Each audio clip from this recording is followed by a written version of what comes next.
Pues buenas tardes y muchas gracias también por la invitación. Un gusto compartir este tiempo.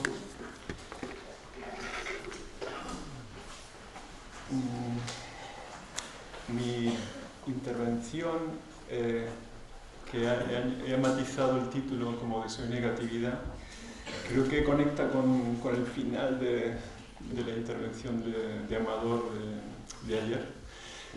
Y también con algunas cosas que planteó Isabel. Entonces casi tendríamos que hacer como un ejercicio de revertir el tiempo y situarnos en un espacio suspendido entre ayer y hoy, de modo que mis palabras resonaran en un ejercicio de no haber escuchado todavía ni a Manuel ni a Kahneman, porque entonces no podría yo hablar después de lo que han dicho. Cuando Inma me propuso intervenir en este seminario, pues igual que Carmen, pues una gran sorpresa, porque nunca me había ocupado de Antoni Tàpies, a pesar de que su pintura pues, forma parte, casi una forma natural, de mi memoria visual y estética. Y es tan natural ese recuerdo de la obra de Tàpies, una y otra vez vista, que no recuerdo cuando lo vi por primera vez, ni tampoco en ningún momento he tenido como una dedicación a estudiar de una manera más especializada su obra. Sí recuerdo que cuando lo vi, probablemente en los años 80, o al final de los 70, puede ser, quién sabe, siempre fue como una persona mayor, mayor en doble sentido, en sentido de generacionalmente, porque su experiencia era la experiencia de un tiempo que yo no había vivido en gran parte, aunque sí la había vivido de otra manera, y por otra parte mayor por la magnitud de su obra, por la magnitud artística e intelectual de su obra. Y sí recuerdo también que aquellas pinturas que yo veía en distintos lugares, en distintas exposiciones, siempre producían eso, además del placer y la admiración, eso que en este seminario se ha llamado el enigma y del que ayer se habló. No recuerdo cuándo vi por primera vez una obra de Tàpies, pero sí tengo constancia de cuándo leí sus palabras. Y tengo constancia porque tengo algunos libros. En ediciones pobres, o en ediciones para pobres, más bien. Y este probablemente fue el primer libro que yo leí de Tàpies, El arte contra la estética, en esta edición del año 86, que es una reedición, una colección de divulgación de la primera edición del año 74. En el año 86, pues yo acababa de terminar mi tesina de licenciatura sobre Paul Klee y empezaba a hacer mi tesis de doctorado sobre Bertolt Brecht. Y en ese intermedio se cruzó de alguna manera la lectura de Antoni Tàpies. Yo entonces pensaba, habiendo estudiado filosofía, que me iba a dedicar a la estética. Y entonces de pronto aparece Antoni Tàpies con este libro Contra la estética. Y bueno, aquello, pues lejos de incomodarme, me lo tomé muy bien, me lo tomé con mucho humor, pero no solo con humor, sino también con complicidad, porque realmente lo que a mí me interesaba de la estética, en ese momento en que la estética empezaba a entrar como disciplina en la Universidad Española, de la mano de otros hombres mayores, que quizá no a todos se les pueda recordar también como Tàpies. En ese momento, lo que a mí me interesaba de la estética era el pensamiento del arte, y no la teorización sobre el arte ni las elucubraciones, por más que sean admirables, el pensamiento de los antiguos filósofos. Fue entonces, leyendo El arte contra la estética, cuando, bueno, fue entonces y fue ahora, o más bien ahora, cuando he vuelto a recuperar el texto, cuando lo abro y lo primero que veo es esta cita del Tao Te Ching que dice: quien sabe no habla. Y entonces, bueno, esto tiene excepciones, porque quienes han hablado antes que yo saben mucho. Yo no sé tanto, desde luego de Tapies muy poco, pero esto nos plantea una contradicción, porque si quien sabe no habla, si me callo, parecería que estoy demostrando que sé algo. Por tanto, tengo que hablar, tengo que seguir hablando para demostrar que no sé. Y esta es la primera paradoja que me parece interesante, y es que para negar algo hay que construir la negación, y por tanto hay que hablar para construir la negación.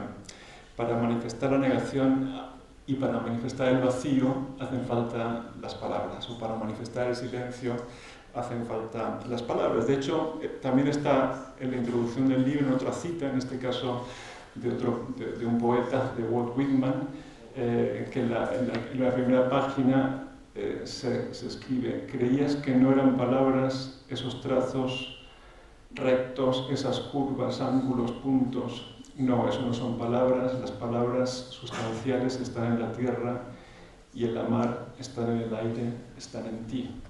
Pero para decir que las palabras están en la naturaleza, Walt Whitman emplea palabras maravillosas, no solo esta, sino otras muchas. ¿Qué debe hacer entonces el arte o la poesía? ¿Debe callar o debe seguir pronunciando palabras que nos hablen de las otras lenguas o de los otros modos de hablar que parecen más importantes que las palabras, como propuso Pasolini cuando escribió maravillosamente que la poesía es acción y que el poeta tenía que hablar la lengua de la realidad y la lengua del no yo, pero lo escribió y lo dijo con palabras, también lo dijo con imágenes, obviamente. O Joan Brossa, que en su enorme producción escénica para producir un teatro sin palabras, utilizó miles de palabras, en algunos casos para producir la ausencia o para producir el juego con el vacío, llegando a momentos de radicalidad como El sordo mudo de 1947, que es esa pieza en la que se levanta el telón, aparece una escena blanquecina y se cierra el telón.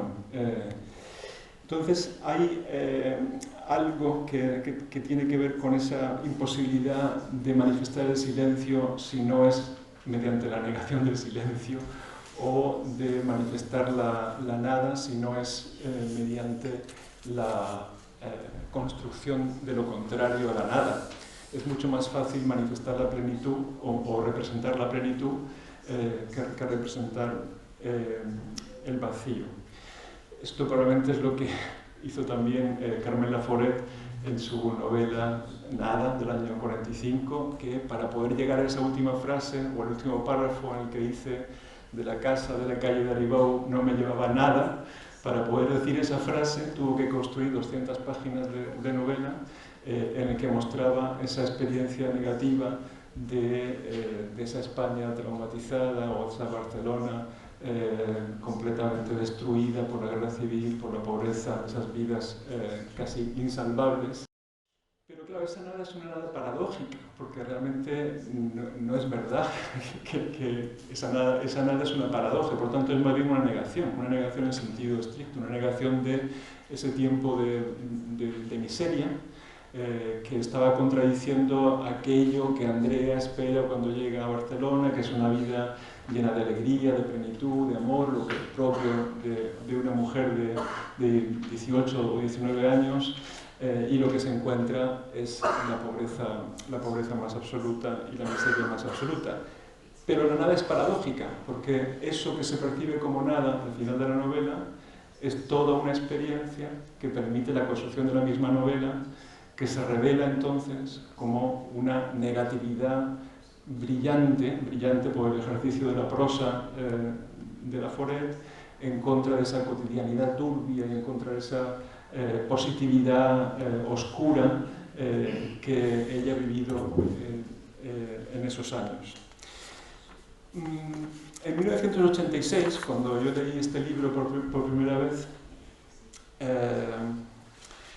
yo no había leído nada, en parte porque en esa época estábamos entrando en esa fase de la transición en que no queríamos acordarnos de ese pasado oscuro y de ese pasado de dolor y queríamos borrarlo, y probablemente el acceso rápido o el acceso falso, de cierto modo, a esa alegría que también Andrea se plantea en la novela, era un borrar lo que habíamos vivido en los años anteriores, en esa positividad colorista donde la negatividad tenía poco que hacer.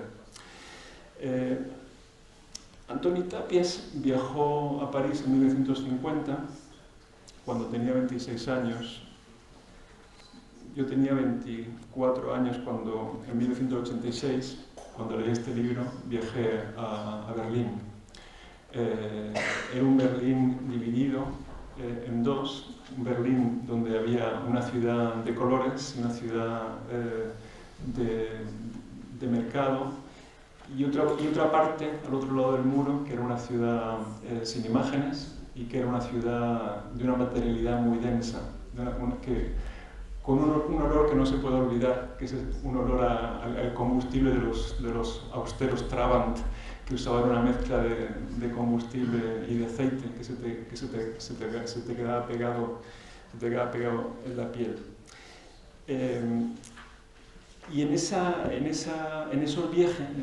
dos viajes, distanciados 36 años en el tiempo, probablemente habitaba la misma emoción, a pesar de la diferencia de los contextos tan diferentes en los que habitábamos. Una emoción muy similar a la que podía sentir Andrea en 1940, cuando llega a Barcelona. Tengo otros libros de esta colección que cuando busqué el de Tàpies me encontré ediciones también para pobres, de libros de Bertrand Russell, de Freud, de Umberto Eco, Obra Abierta, de Jung, sobre estética y marxismo. Todos eran reediciones publicadas en el año 86-87 de libros que habían sido publicados, muchos de ellos por Ariel, en traducciones de Ariel en los años 70, pero que a su vez habían sido publicados originalmente en los años 30, 40, 50, 60, y que sin embargo llegaban a ese momento, en los años 80, al mismo tiempo que llegaban los cuadros o los muros de Tàpies. Uno de esos libros es este, Eros y civilización, de Marcuse, originalmente publicado en el año 53, pero que yo también leí al mismo tiempo que El arte contra la estética. Tiempo después supe que Marcuse, después de escribir este libro, a los pocos meses de escribir este libro, se fue a vivir con Susan Sontag y Philip Reif, y que pasó muchos meses con ellos, cuando Susan Sontag estaba escribiendo su ensayo sobre el psicoanálisis. Y Susan Sontag, unos años después, escribió otro libro muy conocido que se llama Contra la interpretación, su ensayo contra la interpretación, que acaba con esa famosa reclamo de una erótica del arte. Me pareció que había como una cierta sintonía entre el arte contra la estética, entre ciertas ideas que formulaba Tàpies en Arte contra la estética y ese reclamo de una erótica del arte que proponía, sin desarrollarlo demasiado, Susan Sontag en ese año.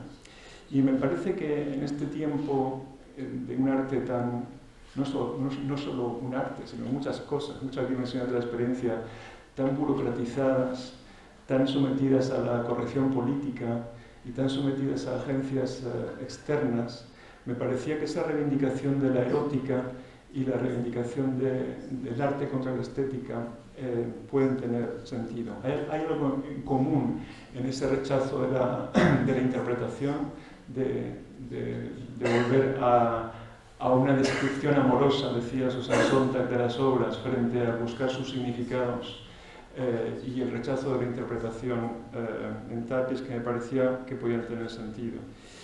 Y que tienen quizá que ver con la recuperación no solo de un pensamiento del arte, sino también de una práctica que recupere eso que Tàpies llama el entusiasmo. Y sabemos que el entusiasmo puede ser manipulado, sabemos que el deseo puede ser chuleado, y sin embargo creo que es inevitable que volvamos una y otra vez a ese deseo.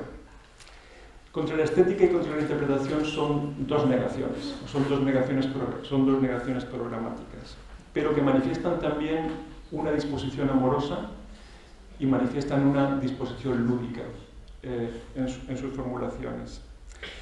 En el cruce de lo amoroso y de lo lúdico aparece esto que Marcuse teoriza también en torno al erotismo. El erotismo como un modo de desestabilizar, como un modo de inclinar, como un modo de poner el cuerpo en vibración, como un modo de poner el cuerpo también en danza, como un modo de poner el cuerpo en danza en relación con la materia, en relación no solo con la materia, sino en relación con el mismo ser, en relación con el flujo de la vida que nos conecta con el ser.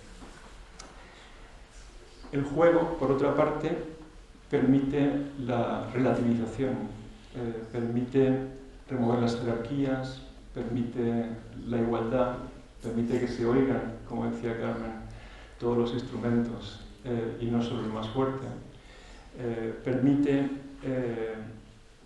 que podamos arriesgarnos en lo desconocido, en ámbitos de experiencia que son inaccesibles para el sujeto sujetado de la moral y el sujeto sujetado de la propiedad.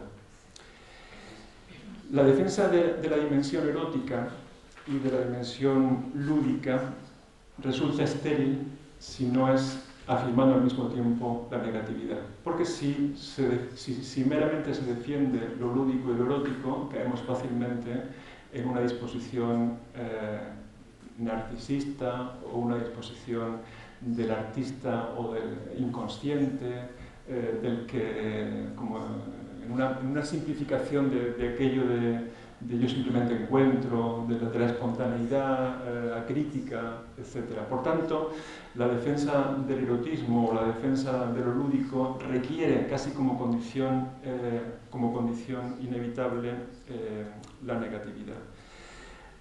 Hay una negatividad implícita en la inclinación erótica que consiste en negar la verticalidad, en negar lo estático, en negar al sujeto de la moral, en negar la propiedad, en negar también la realidad socialmente aceptada. Pero negar no es anular, negar es colocar un conflicto, negar es producir una tensión. Y esta negación o esta generación de conflicto desde esa posición erótica en relación con la práctica artística, pero también con la práctica del pensamiento, produce una situación incómoda para los defensores de la realidad estable. De ahí las marginaciones al espacio del ocio, o de ahí el intento de sometimiento a principios de realidad que ahogan la pulsión y que ahogan la disidencia. Y frente a eso se dice que no, y decimos que no. La afirmación de un arte amoroso, ese amor que Antoni Tàpies reconocía en Joan Miró, requiere entonces una negación al mismo tiempo de aquello que coarta la pulsión. Requiere, por tanto, una negación una atención a la negatividad misma. Y esta atención a la negatividad me pareció, no me pareció, sino que encontré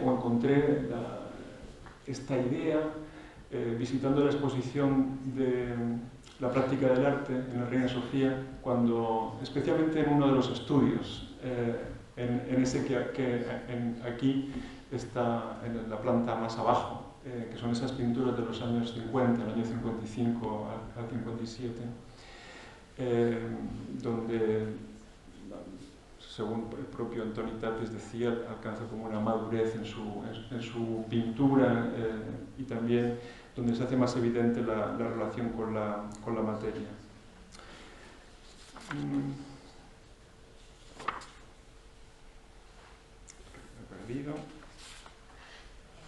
Entonces escribí, cuando vi esas pinturas, escribí el siguiente parrafito.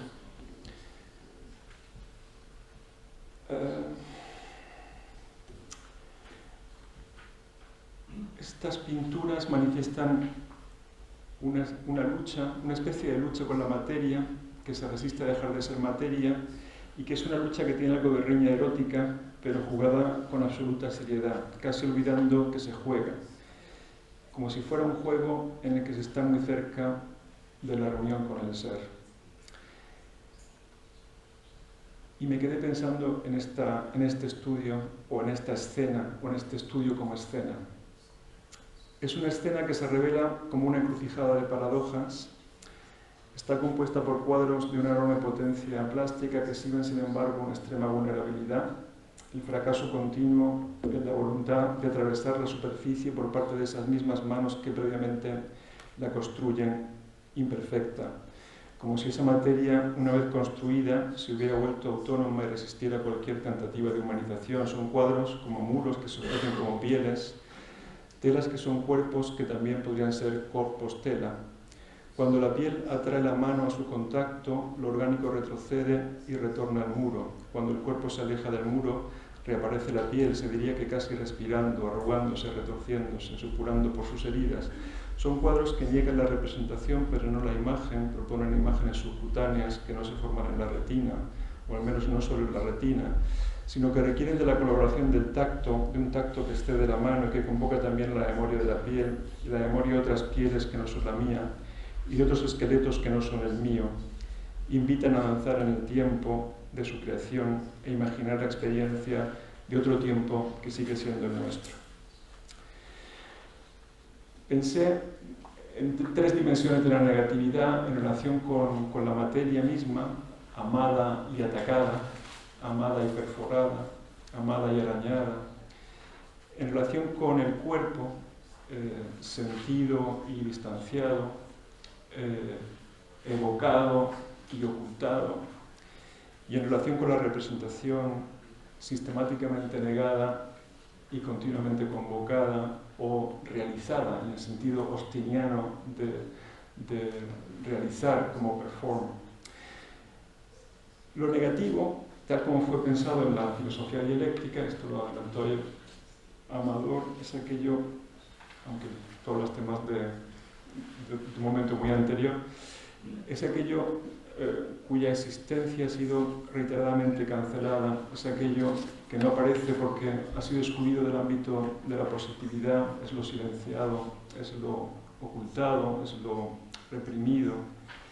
Pero lo que no existe pudo haber existido, esto lo ha introducido Manuel antes, lo que no existe puede no existir porque ha sido desexistido, porque ha sido eliminado. Y en cualquier caso, en contra del positivismo, la negatividad genera el conocimiento de que las cosas pudieron ser de otra manera, o que las cosas que no pudieron llegar a ser podrían llegar a ser o podrían volver a ser. Liberado del idealismo y liberado del esquema teleológico, el pensamiento negativo nos introduce una temporalidad no cronológica, una temporalidad densa, o también porosa, tan densa y tan porosa como la materia misma, que permite pensar la revivencia de las potencialidades contenidas en el pasado y las anticipaciones del porvenir posible. La pulsión de lo negativo puede ser tanto un impulso para transformar lo positivo como un deseo de agujerear esa misma positividad. Obviamente conocemos los excesos de la negatividad y sus riesgos, algo hemos aprendido. Y también conocemos los excesos de quienes interpretaron la negatividad como crueldad, entendiendo la crueldad como una crueldad hacia nosotros, haciendo caso omiso a esa idea de Antonin Artaud, que definía la crueldad más bien como un trabajo consigo mismo para recuperar la continuidad con el ser o para superar los dualismos antagónicos de la existencia. Sin ser un seguidor muy directo de Artaud, fue quizá Jerzy Grotowski quien mejor tradujo la crueldad artaudiana en una práctica escénica que él denominó vía negativa. La vía negativa de Grotowski, basada en los sucesivos viajes que hizo a India, a China, etc., se desarrollaba como un despojamiento. Era un trabajo del actor que se desarrollaba como un despojamiento de todo lo accesorio, en busca de una liberación del cuerpo del actor paralela a ese camino de liberación que se puede encontrar en diferentes filosofías asiáticas. Esa vía negativa se desarrolló en lo que él llamó el teatro pobre. Su colaborador Ludwig Fratzen dijo dio testimonio de que el teatro pobre fue en primer lugar una condición, es que eran muy pobres, es que no tenían nada. Y solo después de ser una condición material se convirtió en una opción estética.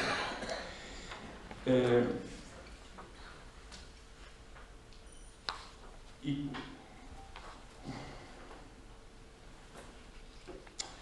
¿a dónde conduce esa vía negativa? Conduce a un cuerpo o al descubrimiento de un cuerpo que habla como cuerpo, que actúa como cuerpo, que danza como cuerpo y donde la diferencia entre cuerpo y lenguaje ha desaparecido.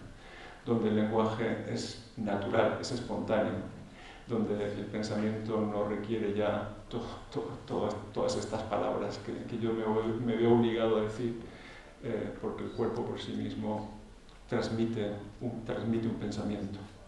Esa imposibilidad de la que partíamos al principio y por tanto esa negación de la negación. Y es la vía negativa la que permite llegar a esa posibilidad de manifestar o de expresar esas zonas de la experiencia o esos conocimientos que son inaccesibles a las palabras o inaccesibles a la representación, que son por tanto opacos y que deben seguir siendo opacos. La opacidad, entonces, no es solo una opacidad de la materia, es una opacidad también del cuerpo y es una opacidad también de las lenguas, como sostenía Edouard Glissant cuando en su reivindicación del derecho a la opacidad estaba también reivindicando justo lo que planteó Manuel al principio, la crítica a la transparencia y la necesidad de la opacidad como una defensa de la multiplicidad de lo sensible y de la multiplicidad de los devenires singulares. Pero esa opacidad también nos introduce en una idea de una temporalidad densa, una idea de memorias que contienen deseos y de deseos que contienen memorias. Y podríamos pensar que si en el ámbito macropolítico lo negativo se puede traducir en una impugnación de la positividad, en un ámbito micropolítico lo negativo se puede traducir como una afirmación del derecho a la opacidad. Una protección frente a la construcción industrial de subjetividades, frente a la imposición global de imágenes o frente a la acumulación de verborrea monolingüe como la que yo estoy ahora mismo haciendo.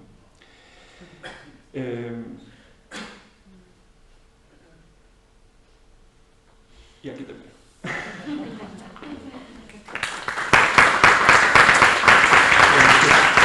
Aquí todavía muchos libros pobres que no he ido mostrando, pero este es el teatro pobre, también que ya se deshace. La práctica del arte, que es probablemente el más pobre de los que tengo, completamente deshecho. Bueno, tengo muchos libros pobres, incluido John Cage, en estas ediciones que leíamos los pobres.